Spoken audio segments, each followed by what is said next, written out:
Silver is without a doubt the most versatile metal on the planet. We know that its uses are more widespread than any other metal that is out there, and in one of these areas we're starting to see it get supercharged. Let's explore!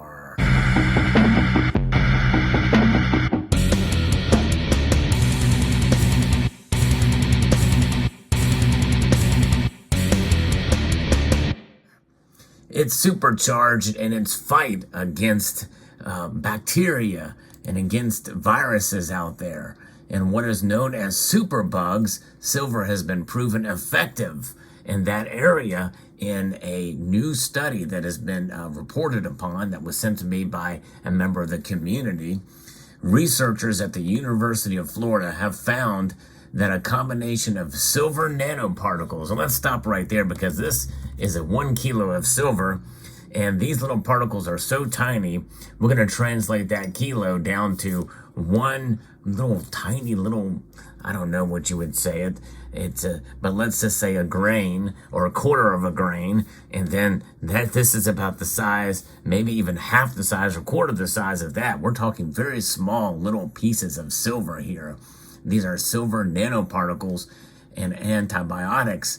And this combination is effective against antibiotic-resistant bacteria, a finding that can lead to the development of viable treatments for some types of hard-to-fight infections. In a paper published in the journal Frontiers in Microbiology, the scientists explain that antibiotic-resistant infections kill more than 1 million people globally each year. For centuries, silver has been known to have antimicrobial purposes and properties.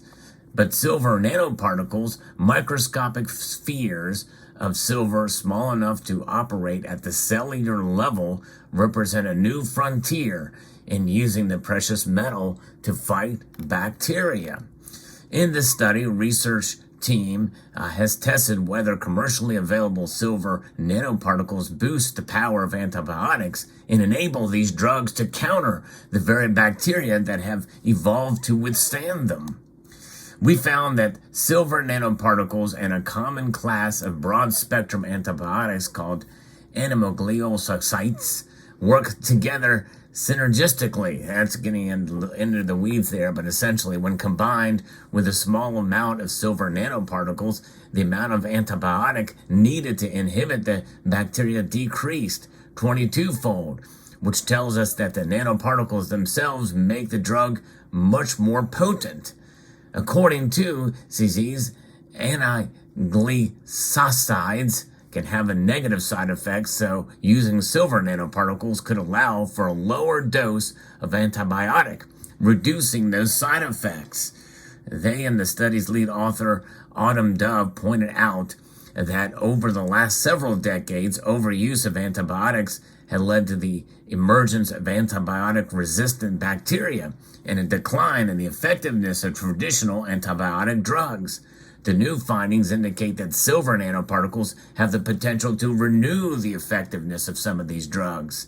So if you get a bad burn on your hand and it gets infected with one of those resistant strains of bacteria, it's possible that dressing that burn with a combination of silver nanoparticles and antibiotics could both clear the infection and prevent those resistant bacteria from spreading elsewhere.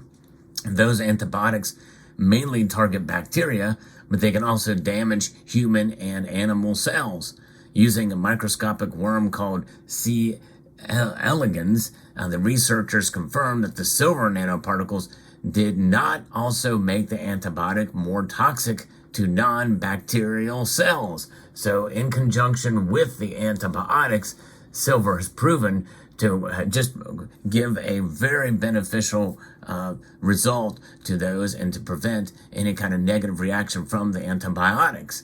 So building upon these results, the scientists' next plan is to seek FDA authorization for clinical trials and work with the University of Florida's to innovate the patent on antimicrobial product that uses these silver nanoparticles. So it's pretty exciting to see stories like this and where silver is being utilized and strengthened in this case to be effective against the fight against these antibiotic resistant bacteria.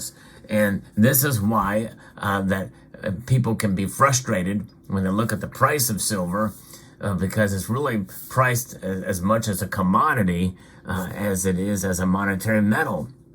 But silver is used as an antimicrobial use, is, like I said, has been for thousands of years, has been known for that, for these antimicrobial properties. And that is one of the fascinating things before even people really even knew about it. For instance, you've heard the story about, you put a silver dime in a quart of milk to help prevent it from spoiling. That's the kind of thing that we're talking about. In fact, that's why sterling silverware is quite popular and amongst those for years and years, because the fact that your silverware is resistant to bacteria, and even upon the ages of the 925 sterlingware that you see often out and about, you will see silver-plated silverware. Of course, nowadays you don't see it as much in modern silverware, but you can still find that stuff and you can still buy it. And part of the appeal of that is obviously we as stackers, we see it, sterlingware, to be a kind of a way to be able to preserve our wealth in a little different manner than bar form that you would see. In fact, here is an example of a sterling piece that I bought from my local coin shop, and you can see the markings on the back here, and it's just really cool. I mean, there it says sterling, and but some of this stuff can be hard to find. I actually paid full price for this, but it's a pretty cool little chalice here, little silver cup. But there are ways to be able to find good deals on this stuff, and that leads me to this book, just freshly minted. And it is available. I'll post a link to it in the description below. The author sent this to me on sterling silver, and from R.E. Gold, quite an author name for a book on silver. I'm actually part of the way through this now. This is the pocket guide to finding silver. And as I read through this, it's very easy to read. It's not a terribly thick book, but there's a lot of good stuff in here. And it's just a good guide to finding good deals and how to go about scouting for sterling silver and any kind of silver out there that is used to make. There's some different purities, and actually this book does go through some of the different purities as well that we all have seen in various different forms in our coins, but also for things like your sterling silver cups there. So there you have it. I will post a link to this book in the description below. It's available on Amazon. And let me know what you think about this story about using silver to fight these resistant bacteria that can